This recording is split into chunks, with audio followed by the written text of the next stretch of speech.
we got into it for connection and to create fucking art as our job. Like, how cool is that? You know, like, not a day goes by that I don't feel grateful for that. I'm begging for love, Nirvana every time she gets me alone. Don't you worry, manifest. We're putting it in the Yeah, universe. Kelsy Karter trust The me, Heroines. I know where they're going. They're not going on display for everyone. They're literally going above my bath, so I can sit there when I'm having a bath. You Just know, appreciate your smoking work. a joint, looking at me, Grammy, shining me teeth on them. That's brilliant. Finally alive and I'm not going home.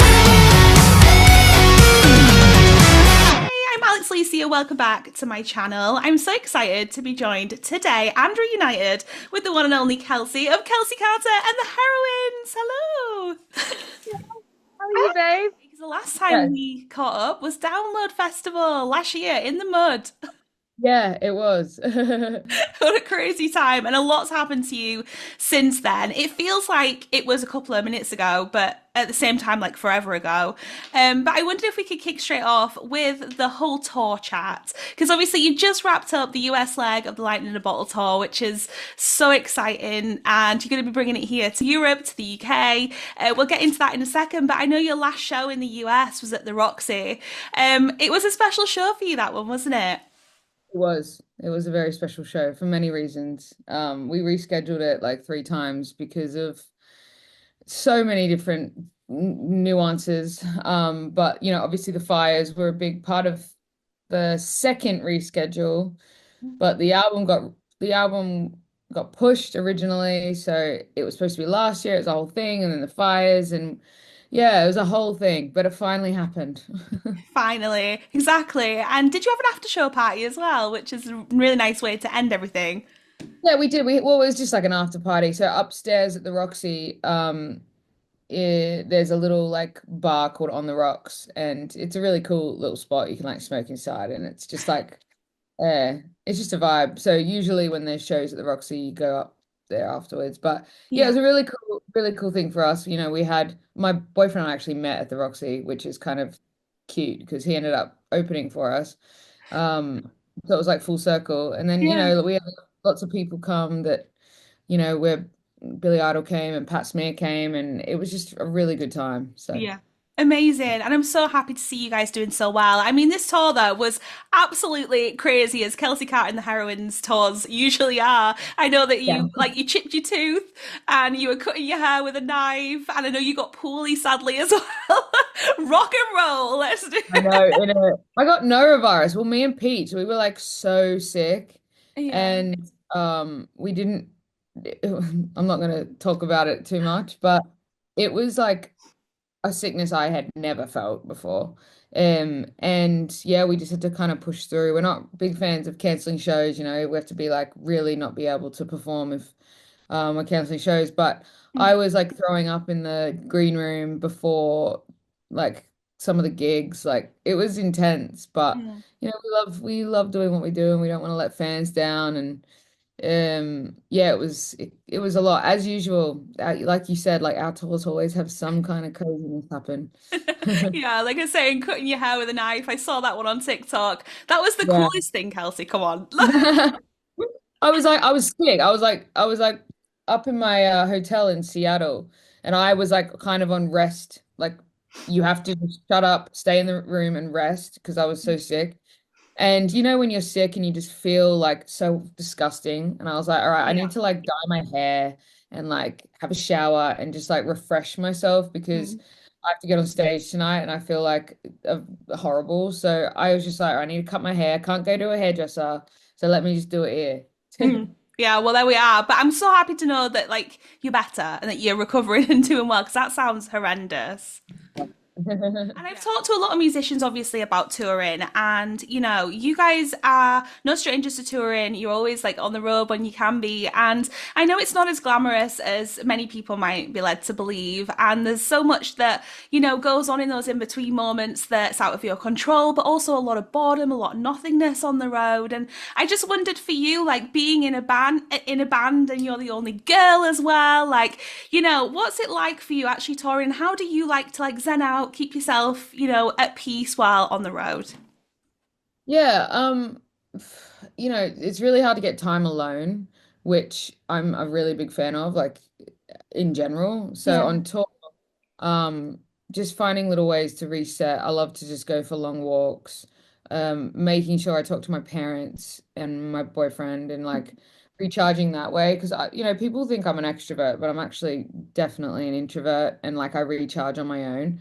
However, I think like on the flip side, you have to feel close to the people. I have to feel close to the people I'm doing it with.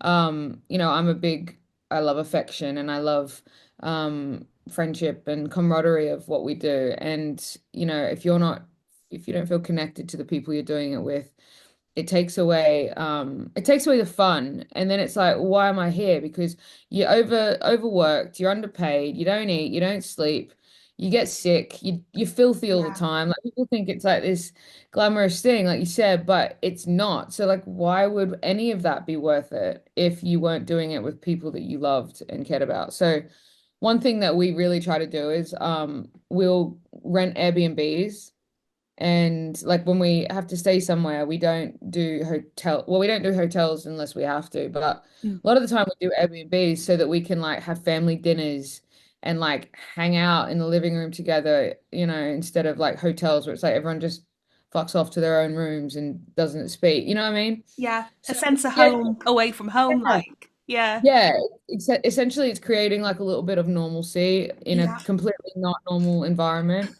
But yeah, like I'm really particular about who we have on the road with us because I am a really private kind of guarded person, Hmm.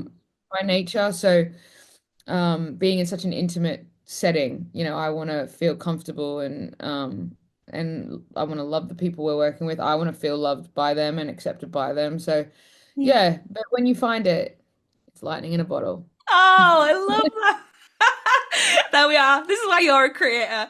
You Yeah. just got it on the fly. I like that you just mentioned though about being like, a bit of an introvert, in your personal life, because being an artist, there is so much expected of you to be open, be an open book, and like put a lot of your life online. The age that we live in today, I mean, social media just drives so much stuff, negative and positive. But how do you navigate that as well, being a musician and like trying to limit what you want to keep to you and for you, and also being open with your fans and the heroines and all Yeah. that stuff. Yeah, it is a fine line. Like I said, I am a really private, kind of guarded person by nature. I think that if it concerns fans and it can help them, Mhm. I always want to like share what I can. Like that's why like my mental health stuff and the emotional kind of things that make me tick. Like fans can benefit from that and fans can see themselves through me in that way. Yeah, If it doesn't concern them and it's just like personal things, like I don't share it. You know what I mean? It's just like it's no one's business. If it's no one's business but my own, I'm not going to share it. But yeah. if it can help fans and make us feel closer to each other, Hmm. I will. Yeah, I want to always do that. I want to be there for them, just Yeah. like they're there for us, But there's a line for sure, Mm. definitely. And Yeah, it's a hard line to, yeah, try and like I say, try and navigate it. But I just want to compliment you on the way that you are. I think like the way that you are with fans and stuff. I follow your pages online. I see the things that you share. I see the way that you're not afraid to be vulnerable. I also think that like being a musician, being an artist and a writer, you can put a lot of your feelings subliminally in your music as well. So there's that, exactly. isn't there? Yeah, definitely. And Yeah. like I think that like I think one of my best assets is, especially live, is like storytelling. Like at the end of the day, that's what I am. I'm a storyteller, whether it's through the music or visually or through conversation or through social media. Like my job is storyteller. So as long as I'm, telling a good story, and it's authentic and it's, feels real to me, like I'm open to sharing it. But live is definitely where I think I've seen myself shine and break through like barriers as a woman and as a musician, just Mhm. because when I'm live, I feel so connected to the fans and I feel safe and I feel like where, it's a safe space and I can just be open and, I'm potty mouthed, but I'm sincere always. Yeah, that's wonderful. And obviously, like I say, you're bringing lightning in a bottle over this way, and it's going to be your first ever time headlining on a European tour, which is so exciting. And then you come into the UK, so next month in April, I know tickets are on sale right now. Yeah, like how excited are you to be back? And this time, like I say, in Europe, headlining for the very first time. Honestly, sorry America, but I love touring over in Europe, and the UK. First of all, the drives are shorter, you know what I mean? Like we're not always Yeah. on a big plane. So when we're in a van, it's like those you have to, there's a lot of driving. Oh, hello. Sorry to interrupt. Hello, Adam. Hiya. Hiya. Oh, That's really nice. Boyfriend duties. Cup of tea. Ah, Oh. what's new? hello. It's Sit down nice when to I come. see you. Nice to see you too. How are you? Yeah, I'm good, thank you. How are you? I'm good, thank you. Yeah, Yeah. great. Oh. Fabulous. A cup of tea in LA, you know what I mean? We're still keeping the Hey, tea strong. this is the thing. Like, does the tea vibe the same way in LA though? No. Nobody drinks tea here. It Like tastes good though. We've got Tetley's, haven't we, they'll in drink Yorkshire? herbal tea here, but Yeah. like you are like it was a big thing on this last tour with the boys because the band all, they all order tea at Starbucks and Yeah. it says English breakfast tea, Yeah. and then they'll order it and they'll be like, "Oh, can I just get a little bit of milk?" And literally, like the Starbucks people will put like half a cup of milk into the thing, and it's like, "No, what are you doing? This isn't a latte," and they have no idea how to actually make a cup of tea. So, Yeah. Oh yeah. no. No, I don't know if I can handle that. I'm a big Yorkshire tea stan. Like it has to be Yorkshire tea for me. So the fact that they won't have that, it freaks me out. I mean, we ended up just getting. They're like, just give me a tea with water, and then can I just get a side of milk? And they would make it themselves, and we did that like They bought their own everywhere. tea bags Yeah, as they well. bought their own tea bags. Yeah, they bought Yorkshire tea, PG tips. Can't remember, but Yeah. That'd be keep it a strong with travel that. essential for sure. But nice to see you anyway. Nice to see you. Have a good one. Bye. Also, Adam got me a present before this tour. So Yeah. because like, we put a kettle on our rider, Yeah. but America kettle like it's not like a staple thing in America. So even though we put kettle on our rider, we don't always get it. And then like hotels don't have kettles here or anything like that. So Adam bought me this little portable kettle, and Yeah. it literally folds up into a little bag like this big, and I could just put it in my like suitcase or handbag. And so everywhere we went, I had a kettle. It was great. Oh my God, you're talking my language because Yeah, that would be straight in my suitcase. Tour essential. I don't care about anything else. The microphone could even wait at that point. yeah, The tea, the exactly. kettle is so important. No, Yeah, but anyway, back to what we were talking about though, because sorry. obviously, no, it's okay. Um, You're yeah, always no, around it. we love touring in Europe because, if we're in a van, the Yeah. drives are shorter, first of all. So it's just like you get more free time. And then the thing about America is so much of America is nothing, and you'll be driving for like 12 hours through desert, and Uh-huh. then you'll just stop at a highway hotel, which can get a little bit old, you know what I mean? Like, unless you're on the coast and or in interesting areas. But in Europe, it's like we're always, even though we've toured there for like 3 years, we've never done a headline. And you always got somewhere cool to discover. Like there's always a corner of something that you've never seen before in Europe, Yeah. and we get a lot more like time to just hang out and like enjoy what we're doing rather than like rushing or driving all the time, and then Oh, UK is great. I love England so much. we Like love I love, having you. yeah, it's like We I want to do. live there like forever. It's definitely one of my favorite places on the planet. So yeah, we just Oh. love it. We have, we live there part time, so we can drive home a lot of the gigs and just be at home. It's just Yeah. a little bit, I like it a little bit more. Yeah, that's nice. And like you say, like well, there's a lot of history and culture, isn't there, and stuff here too, because Yeah, it's been around for a lot longer than America. So naturally yeah, that's gonna happen. But yeah, also though I know you announced some shows for summer also in Europe alongside yeah, Hailstorm, which is so exciting. yeah. Congratulations. One of those dates, is it Netherlands that's sold out already? I think Netherlands is sold out. It's cool because Netherlands has been surprisingly like a really big market for us. Like our ticket sales in the Netherlands for our tour Yeah. have are the highest, and it's like, wow, it's really cool because it's our first headline tour in America, in Mhm. Europe.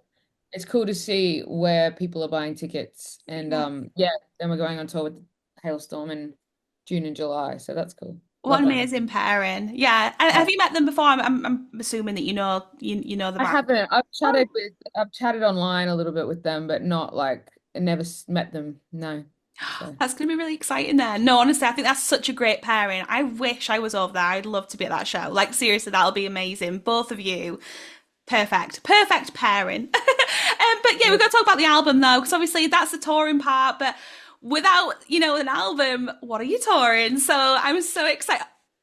I want that so much. I really there want it it. I collect vinyl behind me, Kelsey, and I've been waiting to get my hands on that one here in the UK. I had a look even on Amazon, but then it's still available for pre-order at the moment, even on there. Yeah, we're going to do a bunch of in-stores. So the record stores in the UK should have them soon, and we'll be doing like signings in there and stuff on tour. So that's Yeah. cool. It looks Yeah. incredible and congratulations. Love made me do Thank you. it. What an album. I just want to talk to you about how this album and making it made you feel because it's the second one and as a woman, because I know you mentioned this earlier, like as a female in rock and roll, how empowering was this particular album to be able to create, because the album Yeah. says a lot as well. Mm. Yeah, you know what? It is definitely a liberating feeling for me personally. Yeah. Obviously, Missing Person was my first album, and it was written from like a lot of heartbreak and depression and struggle with my identity and stuff like that. And it was a album about discovery, I think, at its core. This album, I'm not depressed, I'm not heartbroken. I know who I am more than ever. So it was a really like liberating thing to be able to write about that and offer that wisdom through the music, you know what I mean? But Sure. it was a schlep. Like it took us 3 years. It took us, we've been through management companies, we've been through record labels, we've been through so many different like what ifs and then twists and turns and stuff like that. But the creation of the album was made with like the same core people, and these people are my best friends. They're my favorite people on the planet, and they'll all be in my wedding type of people. And it was especially Adam. Yeah, it's kind of key. Yeah, but but no, it was a really cool feeling, and like I really saw what like going back to the camaraderie thing and Mm, close to people, like this album wasn't made for money or with money mm, at all. mhm, It was made for the love of art and the love of each other and the love of music and doing what we do and being able to say that we wake up every day and do that thing that we said we would do when we were kids. It was made with that, you know what I mean? mm. And yeah, it was a really made my dream album for sure. Like I think another big thing that I had with it was I'd gone through a struggle of like being told in the industry, which every artist is told, especially women, you Mm, have to be this, you have to be this, you have to change that, blah blah blah. And I've never been that way. You know what I mean? I've never been someone to take someone else's instructions before my own. And I was like, fuck this. Like, I'm gonna write the album of my dreams. I'm gonna make the album of my dreams with my best friends because mhm. I sure as hell am gonna enjoy this process. Um, and yeah, we did it in the end. And then obviously with the album cover, like my first album cover was You so look amazing. Just gonna say that now. So there we oh, go. listen, England, our back garden in Yeah, England. I saw the video of you guys creating that. It's so Yeah, cool. but again with like best friends of mine, like Yeah. but the first album was such a like iconic album cover, Mm, and I was always like, oh my God, what's the album cover gonna be? Blah blah blah. And then I yeah. kind of sat down with myself, you could say, and I was like, what is this embodying? And a huge part of the intention was to show that rock and roll is aggressive and delicate, it's masculine and feminine. It's all Sure. these things that I also am, Hmm. and love also is. Hmm. And then I saw this picture of Bowie. It's from a film, and he's kissing a woman like in the street.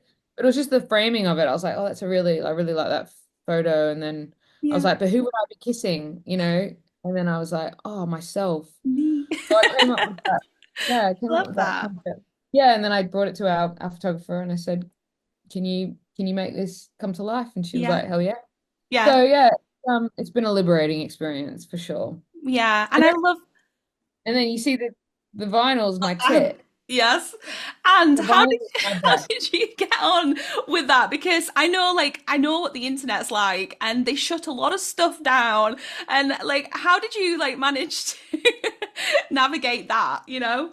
Well, I mean, there it is. Yeah. Um, I've not had much, the album cover as Mm. was banned on TikTok, and of course, I mean, my first album cover was banned on TikTok too, but not had really pushback other than that, and I can't believe I'm the first fucking person to do it. Like, It's I can't believe there's no other vinyl that has a kid on it. So, well, I love that for you, you know? You're like paving the way, trailblazer. yeah. I wonder if anybody else is going to do something similar now, but you know, at least you knew you were like the first. Yeah, and like missing person, Kelsey, Mm, like would never do that. Um, right. I would be so reserved in that sense. And Yeah. I did it because I wanted to do it. That was the most liberating thing, as a Mm, woman in this industry, whether you like it or not, you will be sexualized by people. And I made a decision to, play by my rules and only you can only control that within a certain parameters, but I will control it as much as I can and not let anyone sexualize me if I'm not comfortable with it. So then I just decided, oh, I want to do it myself. Like I'm gonna take that power back and, you know, own my own femininity and sensuality, sexuality, whatever. Yeah, yeah. that's what It's love made me do it. it's incredible, Kelsey, seriously. And the album, 14 tracks, you're calling it a rock opera, and I love that. And I am such a big fan of those kind of records anyway. And I just wondered for you, like, have you drawn inspiration from a particular rock opera that's like a favorite to you? I know one of mine, it's not like the most conventional rock opera, but I love Bat Out of Hell. That's a staple, like, you know, like record for me. I've got that framed on my wall. So for you, have you got anything like that, you know, that you thought, right, this has definitely inspired me with this album? No, it was Oh, I was a theater kid and um acting and directing and writing was like something I did before I ever thought I'd be a rock star, like ever. And I've wow. always taken so much inspiration from theater and cinema and film. And um, I decided like a long time ago that I was going to use all of those things that I love and have, been passionate about my whole life and put it into my music.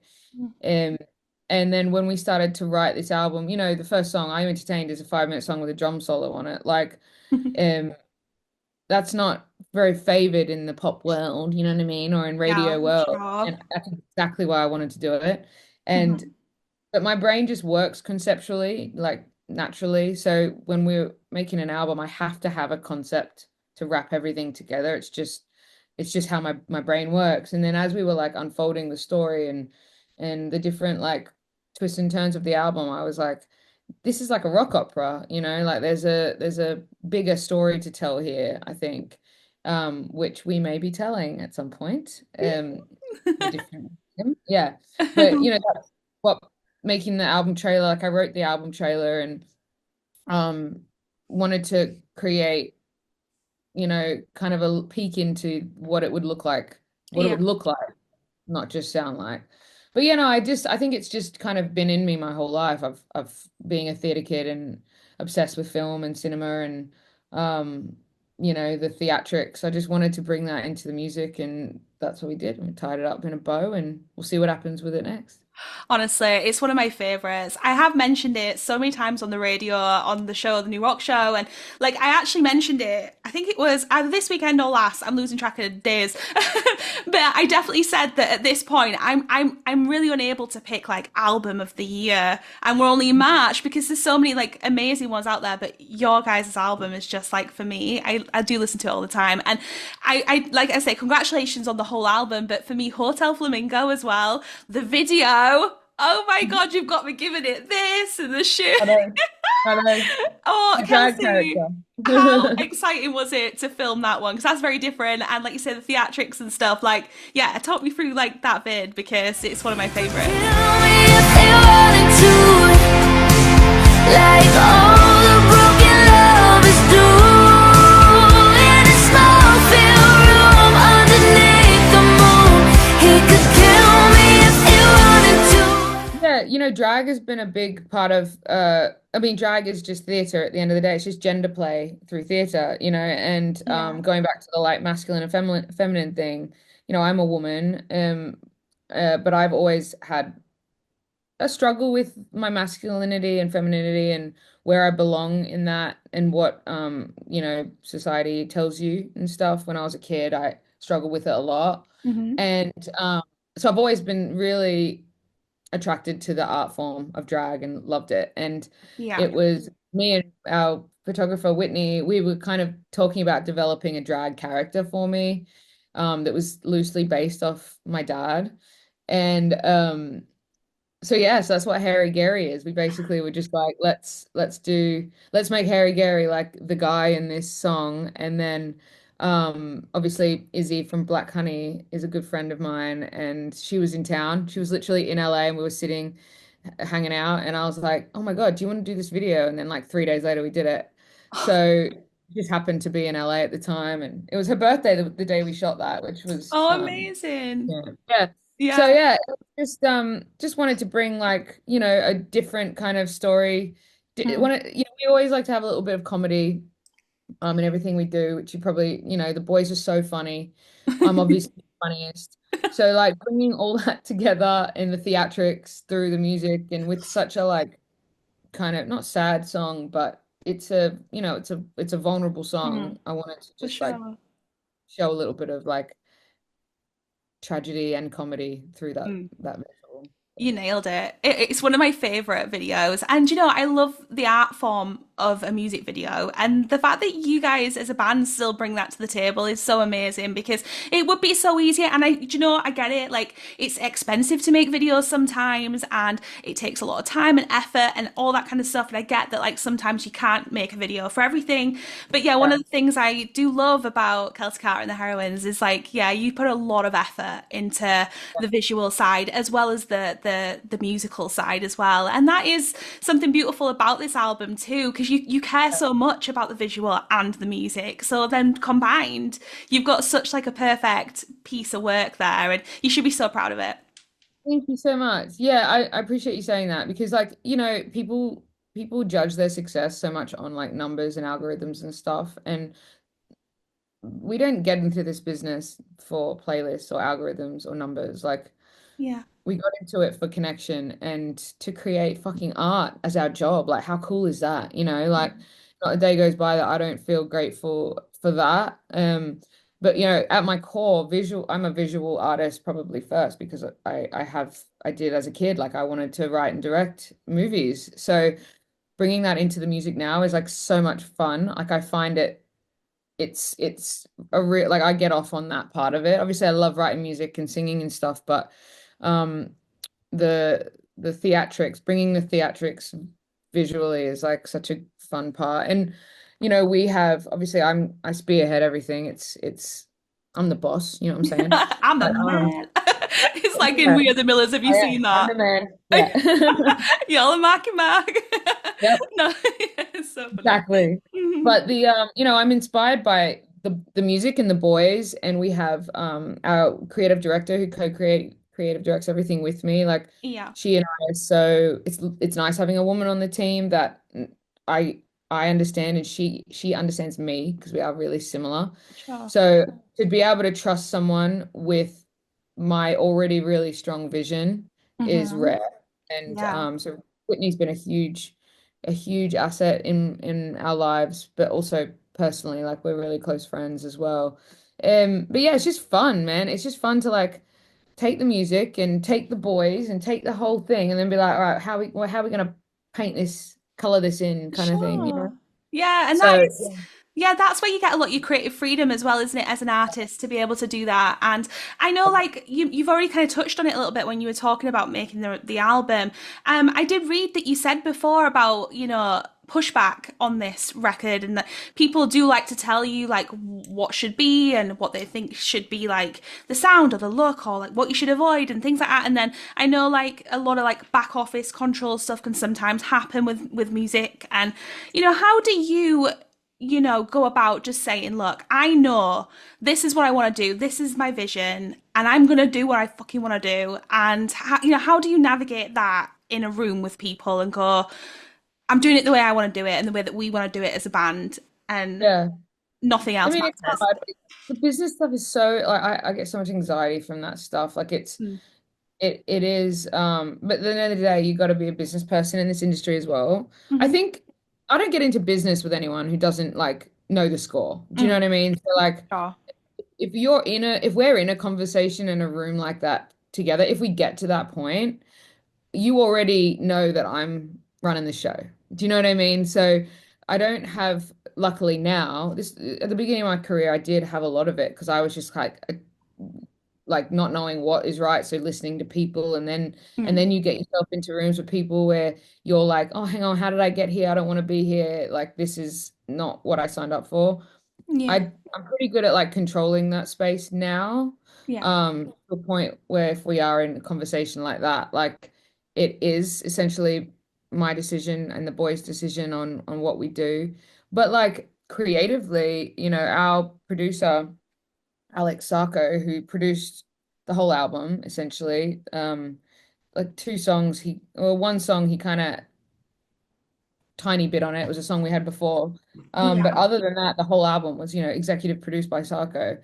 He is like me and him have matching tattoos. Like he will be a bridesmaid in my wedding. Like he is family. If Yeah. Adam's not around, he's the first person I call Oh, in LA need something. yeah. Um, and he and I have different approaches to a lot of things. Hmm. Um, I'm a little bit more of a purist with certain things, and he's a little bit more forward thinking with certain things. And that mindset, like, that difference in mindset made us, you know, have so many debates over the last 3 years. But we're really good at channeling that intense energy into the finding the right answer because his answer might not be right, my answer might not be right, but butting heads to find the answer was the way that we Sure. found the answer. So yeah, so create I don't mind creative pushback. I don't mind that because that a lot of the time cracks open something that neither of us saw before. Of Um, course. the business stuff fucking sucks, man. I hate this business so much. That's the Like, boring bit. And also, yeah, like you said, the bit that brings the most stress and anxiety. And really, you just want to do it because, like you say, you love music and you love art, yeah, and you just want to, first and foremost, you just want to be able to create your art and have your exactly. voice heard. So yeah, it is annoying that you have to deal with both sides of it, but you guys are so open about it online. Yeah, and like we got a great team now. Like we were fully willing to release this album with no management, no label, no nothing. In Yeah. July last year, we parted ways with our team. Mm. And it was kind of a reset for us. We wanted to just like sit back and see like, okay, let's assess everything. And then we were like, fuck it, should we just go for it, go guns blazing, do this ourselves? You know, if you know me, I already do it myself. You know what I mean? It's like we're Yeah. already so hands-on.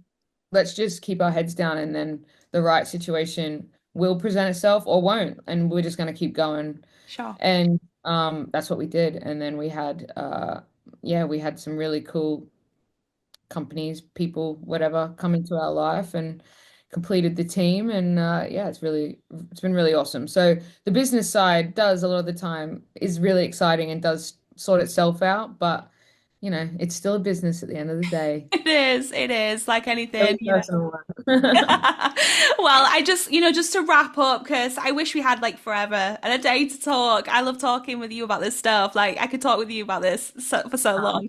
But I just want to ask you, like, on a couple of final notes, like, given everything that you guys have been through and you personally as well, and the things you've experienced, what would you say to young Kelsy, and what would you say to your future self, knowing what you know right now? I know that's quite difficult, maybe, but yeah. No, like, as soon as you said what would I say to young Kelsey, I got a bit choked up, you know. Oh, I don't know. I think I'd tell, why am I like upset? I think I would tell my younger self um to be patient. I've always been a really like non-stop kind of person. Like just take a breath, kid, you know? Um and oh, what I Kelsey, I would want say to to give my you a younger hug. self, Hugs. no, it's all right, it's all right. Just you're doing Sorry. great. You're doing great, kid. Just keep doing you. Just don't let I always say like be kind but take no shit. So I would tell little Kels, be kind, just cause calm down, take a breath, you know, don't be so hot-headed. Um, but yeah, at the same time, don't take any shit. And then the future self, I would tell um but you better shine your Grammys, babe, because they're getting a bit dusty, aren't they? That's the best answer ever. And what a way to end Yeah. this interview. Yes, girl, you know, and I know that's coming. Don't you worry. Manifest, we're putting it in the Yeah. universe. Kelsy Karter Trust The me, Heroines. I know where they're going. They're not going on display for everyone. They're literally going above my bath, so I can sit there when I'm having a bath, you Just know, appreciate your smoking a work. joint, looking at me, Grammy, shining me teeth on them. That's brilliant. I love it. Kelsey, thank you so, so much for chatting to me. It's been a pleasure. I love the fact that Okay. you appreciate a good cup of tea because coming Oh from an yeah. English girly, that means a lot to me. Oh But yeah. yeah, take lots of care and safe travels as well over here to Europe. And then can't wait to see you in the UK. I really want to come and see you again. So hopefully I'll be at a Yeah, let show. me know what show you want to come to. I will. And it would be a pleasure to see you again. So yeah, thank you for your time and lots of love. Enjoy Good. your day in LA.